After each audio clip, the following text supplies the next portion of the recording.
Hello, আসসালামু আলাইকুম। আশা করি আপনারা সবাই ভালো আছেন।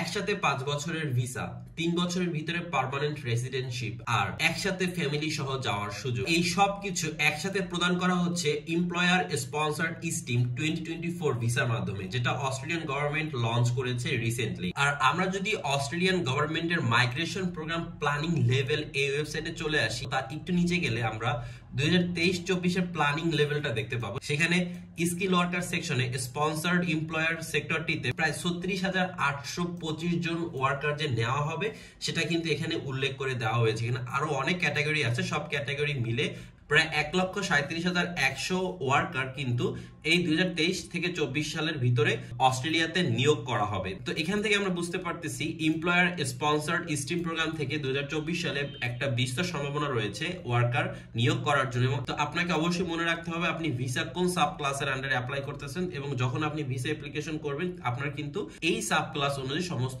ইনফরমেশন গুলোকে সাজাতে হবে। তো আজকে আমাদের ভিডিওটির হাইলাইট হচ্ছে আমরা কে বা কারা অ্যাপ্লাই করতে পারবো, বয়স সীমা কত, কি যোগ্যতা থাকতে হবে, আমাদের খরচ কত টাকা হবে, আমাদের সিভি এবং কভার লেটার কিভাবে তৈরি করতে পারবো, এবং আমরা কিভাবে এমপ্লয়ার খুঁজে বের করব, এই সব কিছুকে আমি স্টেপ বাই স্টেপ আপনাদেরকে দেখিয়ে দিব। আর আমার চ্যানেলে যারা নতুন অবশ্যই চ্যানেলটাকে সাবস্ক্রাইব করে দিবেন, এবং আমার ফেসবুক পেজে আজকে দেখানো সমস্ত লিংক, স্যাম্পল ডকুমেন্টস এবং অন্যান্য সমস্ত ইনফরমেশন দেওয়া থাকবে, আপনারা সেখানে গেলে সবকিছু পেয়ে যাবেন। তো চলুন ভিডিওটি শুরু করা যাক।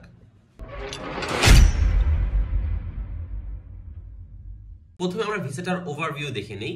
এমপ্লয়ার স্পন্সর্ড স্কিম এই ভিসার আন্ডারে আপনাকে একসাথে ৫ বছরের স্টে পারমিট দেওয়া হবে, এবং আপনি ভিসার আন্ডারে কি কি করতে পারবেন সেগুলো এখানে দিয়ে দেওয়া হয়েছে। প্রথমত আপনি সেখানে গিয়ে থাকতে পারবেন, কাজ করতে পারবেন এবং পড়াশোনাও করতে পারবেন। এর পাশাপাশি আপনাকে ৫ বছরের মাল্টিপল ভিসা দেওয়া হবে, যার মাধ্যমে আপনি ট্রাভেলও করতে পারবেন। আর ৩ নম্বর অংশ হচ্ছে ইফ এলিজেবল, আপনি যদি আপনার যোগ্যতা প্রমাণ করতে পারেন তাহলে আপনি মাত্র ৩ বছরের ভিতরে সেখানে গিয়ে পার্মানেন্ট রেসিডেন্টশিপের জন্য অ্যাপ্লাইও করতে পারবেন। তো আপনি কিন্তু এই ভিসাটার আন্ডারে অনেক ফ্যাসিলিটিস পাচ্ছেন। এখন আপনাকে মাথায় রাখতে হবে আপনি কোন সেক্টরে অ্যাপ্লাই করবেন। আপনাকে অবশ্যই স্কিল অকুপেশন লিস্ট অনুযায়ী অ্যাপ্লাই করতে হবে। এখন এই স্কিল অকুপেশন লিস্টটা আমি আপনাদেরকে দিয়ে দিব, যেটা 2023-24 এর আপডেটেড লিস্ট, যেখানে কোন সেক্টরে কতজন করে লোক নিয়োগ করা হবে এবং আপনার যে জব সেক্টরটা সেটা যদি এই লিস্ট অনুযায়ী ম্যাচ করে তাহলেই আপনি অ্যাপ্লাই করতে পারবেন। এর বাইরে কিন্তু অ্যাপ্লাই করতে পারবেন না। এই বিষয়ে আমি ভিডিওর পরবর্তী অংশে আলোচনা করব। তো আপনার স্কিল অকুপেশন লিস্ট অনুযায়ী আপনাকে অ্যাপ্লাই করতে হবে, এটা হচ্ছে প্রথম শর্ত। দ্বিতীয় শর্ত হচ্ছে you have at least 3 years of relevant work experience in the nominated occupation. এর মানে হচ্ছে আপনি এখানে উল্লেখিত যে কোনো একটা সেক্টরে যে আপনি অ্যাপ্লাই করবেন সেখানে আপনার মিনিমাম 3 বছরের ওয়ার্ক এক্সপেরিয়েন্স থাকতে হবে। Have a relevant skill assessment unless an exemption apply. এখানে একটা বিষয় হচ্ছে কিছু কিছু সেক্টরে স্কিল অ্যাসেসমেন্ট করাতে হবে। যদি আপনি অ্যাজ এ ইঞ্জিনিয়ার অ্যাপ্লাই করেন, ডক্টর অ্যাপ্লাই করেন, লয়ার অ্যাপ্লাই করেন, এই ধরনের সেক্টরগুলোতে আপনাকে স্কিল অ্যাসেসমেন্ট করাতে হবে। কিন্তু আপনি যদি ডি ক্যাটাগরি জবে অ্যাজ এ ওয়ার্কার হিসেবে অ্যাপ্লাই করেন সেখানে আপনাকে এক্সেপশনের জন্য অ্যাপ্লাই করতে হবে। সরাসরি যখন কোম্পানিতে আপনি অ্যাপ্লাই করবেন এই কাজটা হচ্ছে আপনার এমপ্লয়ার, যে আপনার মালিক, সে আপনার কোম্পানি থেকে সরাসরি আপনাকে অফার করবে। যদি স্কিল অ্যাসেসমেন্ট লাগে তারা করে দিবে, আপনাকে এটার জন্য একটা খরচ দিতে হবে। আর যদি অ্যাসেসমেন্ট না লাগে সেই ক্ষেত্রে এটা বাতিল করার জন্য আপনাকে অ্যাপ্লাই করতে হবে। ধরেন আপনাকে ফার্ম ওয়ার্কার হিসেবে নিয়োগ করা হয়েছে, এখন এই ফার্ম ওয়ার্কারের জন্য তখন স্কিল অ্যাসেসমেন্ট হয় না, তখন এটা গভর্নমেন্টকে জানাতে হবে যে আমি যেই ক্যাটাগরিতে লোকটাকে নিয়োগ করতেছি তার কোনো প্রকার স্কিল অ্যাসেসমেন্টের দরকার নেই। এর পরবর্তী অংশটা হচ্ছে যে কোম্পানি আপনাকে স্পন্সর করবে আপনি শুধুমাত্র সেই কোম্পানিতেই চাকরি করতে পারবেন। এটা হচ্ছে একটা ইম্পর্টেন্ট বিষয়। আর যদি না করেন তাহলে আপনাকে এটা গভর্নমেন্টকে জানাতে হবে যে আমি কোম্পানির আন্ডারে কাজ করতেছি না, আমি কোম্পানি চেঞ্জ করতেছি। এবং কিছু কিছু সেক্টরে আপনাকে শুধুমাত্র নির্দিষ্ট কোম্পানির জন্য কাজ করতে হবে যে কোম্পানিটা আপনাকে স্পন্সর করেছে। তো এইটা খুব একটা ইম্পর্টেন্ট ফ্যাক্টর না, এটাকে আপনারা স্কিপ করতে পারেন। আপনার বয়স সীমা হতে হবে 45 বছরের নিচে, আর minimum standard English language proficiency prove করতে হবে যে আপনি ইংলিশে কথা বলতে পারেন। আপনি অস্ট্রেলিয়াতে যাবেন অবশ্যই আপনাকে ইংলিশে কথা বলতে পারতে হবে। এখন এই হচ্ছে একটা ওভারভিউ যে আমার কি কি প্রয়োজন আছে। এখন প্রসেসিং টাইমটা কতটুকু, প্রসেসিং টাইমটার ক্ষেত্রে আমাকে আগে বুঝতে হবে যে আমি কোন সেক্টরে অ্যাপ্লাই করতেছি, কোন কাজের জন্য অ্যাপ্লাই করতেছি। এখানে প্রসেসিং টাইমটা বের করার জন্য আপনি এই ওয়েবসাইটে চলে আসবেন। এখান থেকে আপনার যেই ভিসা ক্যাটাগরিটা সেই ভিসা ক্যাটাগরিটাকে এখানে ক্লিক করতে হবে 494। তারপরে হচ্ছে ভিসা স্ট্রিম, এখানে এমপ্লয়ার স্পন্সর, যেহেতু আমরা আজকে এই ক্যাটাগরি কথা বলবো, অ্যাপ্লিকেশন ডেট। তো এই ভিসা প্রসেসিং এর জন্য প্রায় 4 থেকে 6 মাসের মতো সময় লাগতে পারে। এখন আসি আমরা এই ভিসার আন্ডারে আমরা ফ্যামিলিকে নিতে পারবো কিনা, এই বিষয়টার ক্ষেত্রে কিন্তু আমাদের কিছু বিষয়াদি জানতে হবে যে আমরা আমাদের ফ্যামিলি ইনক্লুড করতে গেলে কি করতে হবে। তো এখানে বলা হয়েছে আপনি যদি আপনার ফ্যামিলিকে ইনক্লুড করতে চান তাহলে আপনি যখন ভিসা অ্যাপ্লিকেশন করবেন তার সাথে সাথে কিন্তু আপনার ফ্যামিলির জন্য একটি ভিসা অ্যাপ্লিকেশন করতে পারেন একই সাথে, এবং add a dependent child after you submit but before we decide on your visa application. তো এখানে একটু বলা হয়েছে যে ফ্যামিলি মেম্বার যারা অ্যাপ্লাই করবে তাদেরকে অবশ্যই হেলথ এবং ক্যারেক্টার রিকোয়ারমেন্টসকে ফুলফিল করতে হবে, তাদেরকে শারীরিকভাবে সুস্থ হতে হবে এবং তাদের পুলিশ ক্লিয়ারেন্স এবং ক্যারেক্টার সার্টিফিকেট শো করতে হবে। এখানে একটা ইম্পর্টেন্ট পয়েন্ট আছে যে আপনি যদি আপনার ফ্যামিলি মেম্বারকে না নেন, অর্থাৎ আপনার ওয়াইফ এবং চিলড্রেনকে আপনার সাথে করে না নিয়ে যান, তাহলে আপনাকে অবশ্যই সেটাও জানাতে হবে। কারণ সেরকম একটা এক্সাম্পল এরকম হতে পারে যে তারা অলরেডি অস্ট্রেলিয়াতে আছে এবং তারা অস্ট্রেলিয়াতে চাকরি করতেছে বা কাজ করতেছে, এরকম হইলে কিন্তু আপনাকে তারা এই স্পন্সর ভিসা দিবে না। তো আপনার ফ্যামিলি মেম্বার কোথায় আছে, কি করতেছে, এটা তাদেরকে জানাতে হবে। কস্টের বিষয়টা হচ্ছে আপনি যখন একা অ্যাপ্লাই করবেন মেইন অ্যাপ্লিকেন্টস, তার জন্য খরচ হচ্ছে 4640, আর 2320 ফর ইজ ডিপেন্ডেন্ট। আপনার ডিপেন্ডেন্টের বয়স যদি 18 বা তার থেকে বেশি হয় তাহলে পার অ্যাপ্লিকেশন আপনাকে 2320 অস্ট্রেলিয়ান ডলার করে পে করতে হবে, আর যদি 18 বছরের কম হয় তাহলে 1160 ডলার করে অস্ট্রেলিয়ান ডলার করে পে করতে হবে। এই ক্ষেত্রে আপনার ফ্যামিলি মেম্বার অনুযায়ী কত টাকা খরচ হতে পারে সেটা কিন্তু আপনি এই ওয়েবসাইট থেকে ক্যালকুলেট করে নিতে পারেন। এখন এই ক্ষেত্রে আপনি লিখবেন যে 18 বছর বা এর থেকে বেশি বয়সের কেউ আছে কিনা। ধরেন আপনার ওয়াইফ, তার বয়স 18 থেকে বেশি হবে, সেখানে দিলেন একজন। এর পরবর্তীতে 18 বছরের নিচে কেউ আছে কিনা, ধরেন আপনার দুইজন সন্তান আছে যাদের বয়স 18 বছরের নিচে, সেখানে আপনি 2 দিয়ে দিলেন। আর আপনার কোনো ফ্যামিলি মেম্বার এখন অস্ট্রেলিয়াতে থাকে বা আপনার সাথে একসাথে অ্যাপ্লাই করতেছে এরকম কেউ আছে কিনা, সেখানে 0 দিয়ে দিবেন। আর এখানে এস্টিমেট অপশনে ক্লিক করলে আমি পেয়ে যাচ্ছি আমার টোটাল খরচ হবে 9280 অস্ট্রেলিয়ান ডলার। কারণ এখানে মেইন অ্যাপ্লিকেন্টস যে তার জন্য হচ্ছে 4640, তার ওয়াইফ ধরেন যার বয়স 18 বছরের বেশি তার জন্য হচ্ছে 2320, এবং যার বয়স 18 বছরের নিচে এরকম ছিল, তার দুইজন সন্তান ছিল, এই জন্য $2320 হচ্ছে দুজন সন্তানের জন্য। এই টোটাল হচ্ছে 9280 অস্ট্রেলিয়ান ডলার। এটা হচ্ছে একটা অ্যাপ্রক্সিমেট এটা ভিসা কস্ট, এই ভিসা অ্যাপ্লিকেশন খরচ। এর পাশাপাশি এদের জন্য health care checkup, medical paper, character certificate, others অন্যান্য ডকুমেন্টসের জন্য যে খরচটা সেটা কিন্তু এক্সট্রা করে পে করতে হবে।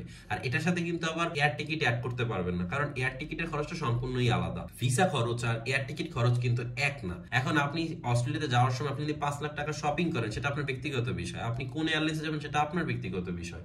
এখন যে খরচটা আপনাকে ওয়ার্ক পারমিট থেকে শুরু করে ভিসা পাওয়ার জন্য খরচ করতে হবে সেই বিষয়ে আমরা কথা বলি। বাকি খরচ আপনি আপনার মতো করে করবেন, কারণ আমি তো কোনো এজেন্সি না, আমি তো আপনাকে কোনো প্যাকেজ দিচ্ছি না যে আমি আপনাকে বলবো এত টাকা আপনার খরচ হবে।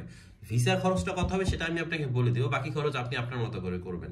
এখানে কিছু অব্লিগেশন বা বাধ্যবাধকতা দেওয়া হয়েছে, সেটা হচ্ছে আপনি ভিসা পাওয়ার 90 দিনের ভিতরে কিন্তু আপনার সেই কোম্পানিতে গিয়ে চাকরি শুরু করতে হবে।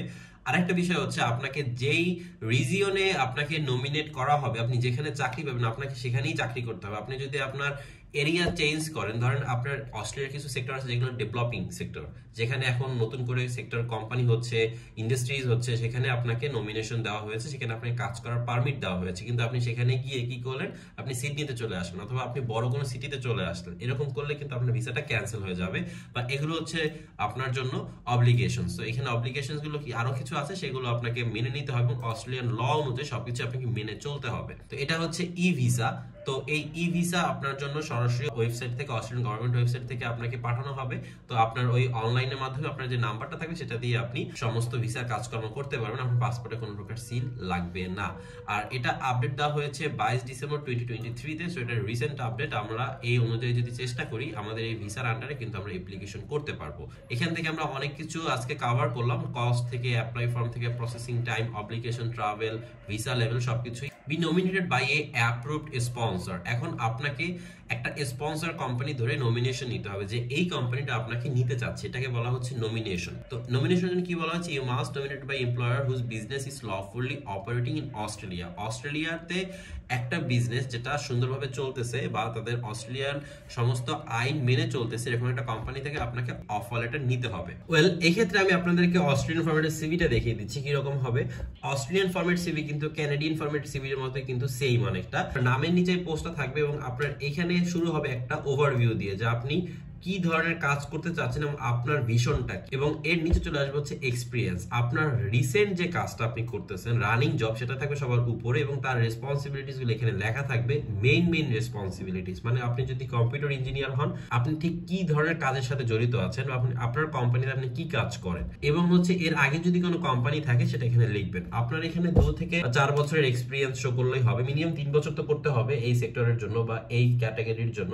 3 বছরের উপরে আপনি 4 বছর, 5 বছর, 10 বছর করতে পারেন। আপনার বয়স সীমা হচ্ছে 45 দেখা গেছে আপনি 25 বছর বয়সে চাকরি শুরু করছেন, 25 থেকে আপনার 45 বছর পর্যন্ত বা 30 বছর পর্যন্ত বা 35 বছর পর্যন্ত যে ওয়ার্ক এক্সপিরিয়েন্স, এগুলো কিন্তু এখানে সাজিয়ে দিতে হবে। এডুকেশন এন্ড ট্রেনিং এর ক্ষেত্রে আপনি শুধুমাত্র আপনার হায়ার এডুকেশনটাকে, লাস্ট এডুকেশনটাকে অ্যাড করলেই হবে। ধরুন আপনি এমএসসি করছেন, ব্যাচেলর করছেন, এই যে লাস্ট যে মেইন গ্রাজুয়েশন গুলো সেগুলো এখানে দিয়ে দিবেন। সার্টিফিকেটে যদি আপনি পাশাপাশি কোনো কোর্স থাকে, অ্যাওয়ার্ড থাকে, সেগুলো এখানে উল্লেখ করে দিবেন। এখন স্কিল হাইলাইট ল্যাঙ্গুয়েজ, সবথেকে বেটার হয় 1 পেজের ভিতরে শেষ করতে পারলে। যদি আপনি 1 পেজের ভিতরে শেষ করতে না পারেন, এখানে 14 ফন্ট ইউজ করা হয়েছে, আপনি এটা 11 করতে পারেন। এটা পিডিএফ ফরম্যাটে যাবে, তো এটা বড় করলেও তখন ফাটবে না। ইন্টারন্যাশনাল ম্যাক্সিমাম সিভি হচ্ছে 1 পেজ হয়, শুধুমাত্র ইউরোপিয়ান সিভি 2 পেজ হয়। ফর এক্সাম্পল, আপনি একজন প্লাম্বার, আপনি একজন ওয়েল্ডার অথবা ইলেকট্রিশিয়ান অথবা সিভিল ইঞ্জিনিয়ার অথবা যে কোনো সেক্টর থেকে অ্যাপ্লাই করতে চাচ্ছেন, আপনার সাথে কনস্ট্রাকশন ওয়ার্কার কোম্পানির একটা যোগ আছে আপনার এক্সপিরিয়েন্সের সাথে। সেখানে একটা কোম্পানি হচ্ছে জন হল্যান্ড। এখন আপনি জন হল্যান্ড কোম্পানিতে যদি অ্যাজ এ ওয়ার্কার অ্যাপ্লাই করতে চান, এটা একটা বড় কোম্পানি অস্ট্রেলিয়ার ভিতরে। অনেক সময় ক্যারিয়ার্সে গেলে কিন্তু আপনারা এখানে অনেক অ্যাভেলেবেল জব পেয়ে যাবেন, অথবা আপনি চাইলে আপনার সিভি এবং কভার লেটারটা এই কোম্পানিতে সাবমিট করে রাখতে পারেন।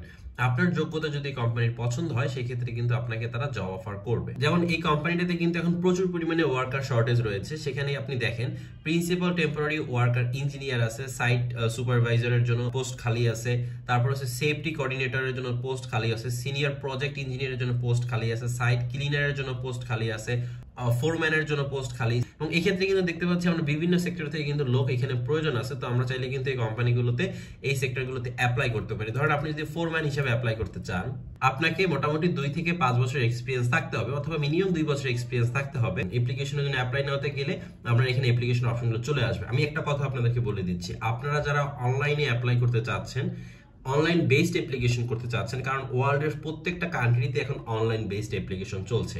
তো এই ক্ষেত্রে আপনাকে computer, mobile, MS Word, CV তৈরি করা, কভার লেটার তৈরি করা, এগুলো কিন্তু আপনাকে জানতে হবে, বুঝতে হবে, অনলাইন সম্পর্কে আপনাকে জানতে হবে। যদি এগুলো না জানেন, আপনি কিন্তু আগাতে পারবেন না, কারণ ভিসাটাও কিন্তু অনলাইনে আসবে। আপনার ভিসা কিন্তু স্টিকার ভিসা না, আপনি ডকুমেন্টস গুলো অনলাইনে সাবমিট করবেন।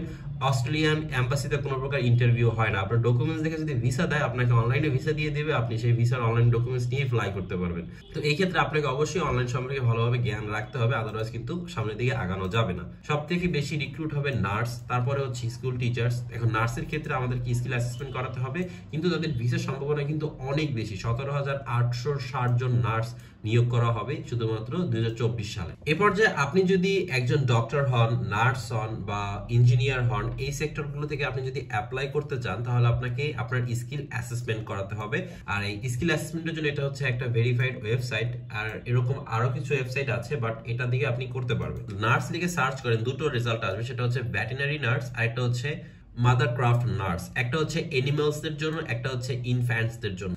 তো আপনি কোন সেক্টরের আন্ডারে আছেন তার জন্য আপনাকে একটা কোড নাম্বার দেওয়া হবে। এই কোড নাম্বারের আন্ডারে কিন্তু আপনার স্কিল অ্যাসেসমেন্ট হবে। এখন এই স্কিল অ্যাসেসমেন্টের জন্য আপনার কি কি প্রয়োজন হবে, লার্ন মোরে দিলে আপনি এখান থেকে অ্যাপ্লাই নাওতে গিয়ে শুরু করতে পারবেন। আর এটা গ্রুপ হচ্ছে গ্রুপ সি। আর আপনার ফিজ বা চার্জ কত টাকা হবে এবং প্রসেসটা কি এবং কারেন্ট প্রসেসিং টাইম কত, তা কিন্তু এখানে সবকিছু দেওয়া আছে। এবং হাউ টু অ্যাপ্লাইতে গেলে আপনাকে কি কি করতে হবে, এগুলো আপনার এখানে ডিটেলস সবকিছু দেওয়া আছে। তো আপনি যখন অ্যাজ এ নার্স অ্যাপ্লাই করবেন, আপনার ডকুমেন্টস, আপনার ওয়ার্ক এক্সপিরিয়েন্স, আপনার স্যালারি ডিটেলস এবং হচ্ছে আপনার সার্টিফিকেটস, পড়াশোনার সার্টিফিকেট, সবকিছু ওদেরকে এখানে দিলে ওরা এগুলোকে ওদের যাচাই বাছাই করে আপনাকে একটা অ্যাসেসমেন্ট করে দিবে। তো আশা করি আমরা আমাদের সেক্টর অনুযায়ী, আমাদের প্রফেশন অনুযায়ী, আমাদের যাদের 3 বছরের ওয়ার্ক এক্সপিরিয়েন্স আছে, আমরা কিন্তু এই সেক্টরগুলোতে অ্যাপ্লাই করতে পারি এবং এখান থেকে আমরা সুবিধা নিতে পারি। তো আশা করি ভালো থাকবেন, সুস্থ থাকবেন, আমাদের চ্যানেলের সাথেই থাকবেন। ধন্যবাদ।